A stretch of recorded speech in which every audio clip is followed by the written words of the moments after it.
Hello everyone, I'm Noah Brown, and welcome to the Halloween edition of TommieMedia's The Locker Room. The fourth-ranked St. Thomas football team attempts to build on a 5-game win streak when it takes on Bethel Saturday at home. The Tommies' latest victory was an 84-0 blowout of the Hamlin Pipers. During the game, running back Josh Parks scored 3 total touchdowns, and safety Isaac Seering scored the team's first defensive points of the season with a 25-yard pick six. I'm joined this week by Coach Glenn Caruso, Josh Parks, and Isaac Seering. Guys, thanks so much for coming in today. Glad to be with you. All right, and so, Coach, the team is riding a 5-game win streak, and barring any unforeseen circumstances, you will have a playoff berth in the next couple of weeks here. How do you keep the players focused on a week-by-week basis when the playoffs are within reach? It's not that tough. You can say barring any unforeseen things, but this side of the table is not thinking about that. We're thinking about what we need to do today in practice to prepare this well for this weekend. And Bethel, our Bethel game has historically for a decade been knockdown, drag out. Great teams.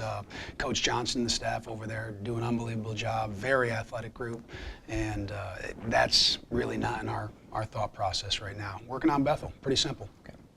And Josh, you scored in 3 different ways, passing, rushing, and receiving against the Pipers, which is a career first for you. With so many offensive weapons that the Tommies have, how are you establishing yourself as a reliable go-to playmaker for this team? At the end of the day, we all try to make plays. It comes down to, who can fit right in the offense, and at what times. We have a lot of players that are playing different roles this year due to different circumstances. At the end of the day, coach is going to rely on you, and he's going to say, can you do this? And, if you can, then he's going to put you in. And if you can't, then, you may get your opportunity taken away. So it's just a focus every day, trying to get better, trying to help the team win, and trying to continue to allow the offense to play well. And Isaac, you were named one of the MIAC Players of the Week. You scored your first career touchdown and led Division III's best total defense to its 3rd shutout of the season. What do you and this defense have more to show going into the final few weeks of the season? I don't think it's about me. I think it's about the defense as a whole. I mentioned after the game that if it wasn't for Michael Franzese tipping that ball, I never would have had the opportunity to pick it. If it wasn't for the defensive line and the front 7, I never would have had the opportunity, for that quarterback to just 3-step and dip it off to the slant route. So it's a collaborative effort. It's not just about me, and that's how we're going to go moving forward. Right.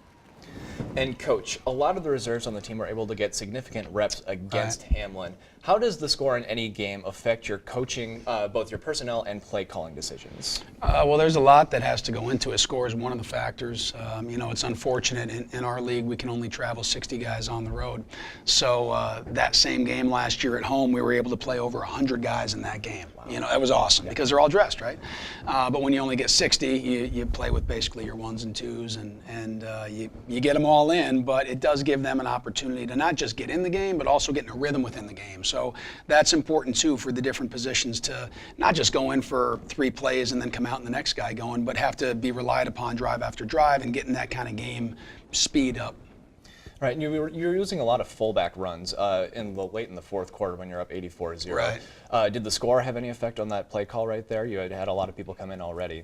Yeah, there's a lot of things that there's only 3 tailbacks that we have an opportunity of traveling. So we're very fortunate to have a really deep position group at running back, and we have some good fullbacks, and that just gave us an opportunity to give the ball to guys like Steve Wagner and Jack Foley, and Tom Leffler, freshman Tom Leffler, got in there for some reps and did some really good stuff as well. But yeah, there's a lot of factors that go into it, but when those guys get their opportunity, kind of like these guys we're talking about, it's really nice to see them make the most of it, and that's all we ever ask. Absolutely. Well, that's all the time we have for today on this edition of The Locker Room. Thank you guys so much for coming in. Thank you. Be sure to check TommieMedia.com this weekend for full game day coverage. With Coach Caruso, Josh Parks, and Isaac Seering, I'm Noah Brown. Thanks for joining us, and we'll see you next time here in The Locker Room. Happy Halloween.